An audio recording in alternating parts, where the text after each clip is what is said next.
யார் தாயை நோகடிக்கிறானோ அவனுக்கு சக்கராத்துல களிமா வராது. அது சஹாபியா இருந்தாலும் சரி. ஜும்மா முடிஞ்சு போய் சோத்துல கை வைக்காம தாயுடைய காலில் விழுந்து மன்னிப்பு கேளுங்க.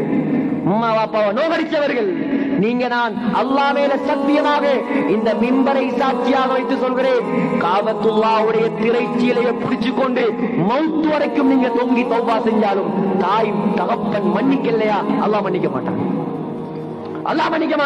இது கசப்பா இருந்தாலும் சரி, மிம்பர்ல இருந்து இறங்கினதுக்கு பின்னால் நமக்கு ஏசினாலும் சரி. சகோதரர்களே, என்ன வாழ்க்கை இது? நாளைக்கு கண்ணை மூடினா மௌத்து, இளம் வயதுகள்ல மௌத்து, திடீர் மரணங்கள். எல்லாத்தையும் விட்டுட்டு போறார். இமாம் ஷாஃபி அடிக்கடி சொல்வார், வமன் ஆஷா அல்ஃபன் அவ் அல்ஃபைன் ஃபலா புத்த மின் யௌமின் யஸீரு இலல் கப்ரி. மனிதனே, நீ 2000 வருஷம் வாழ்ந்தாலும் ஒரு நாளைக்கு கபர்ல தான் போகும். ஹாரூன் ரஷீதுடைய மகன், ஃபைதா அமல்த இலல் குபூரி ஜனாஸத்தன் ஃபஅலம் பிஅன்னக பஅதஹா மஹ்மூலு.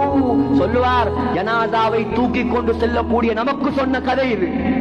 எத்தனை ஜனாஸாவை தூக்கி இருப்போம் நாம, எத்தனை ஜனாஸாவை அடக்கி இருப்போம் நாம. சொன்னார் ஹாரூன் ரஷீதுடைய மகன், ஏ மனிதனே, ஜனாஸாவை தூக்கி கொண்டு செல்லும் போது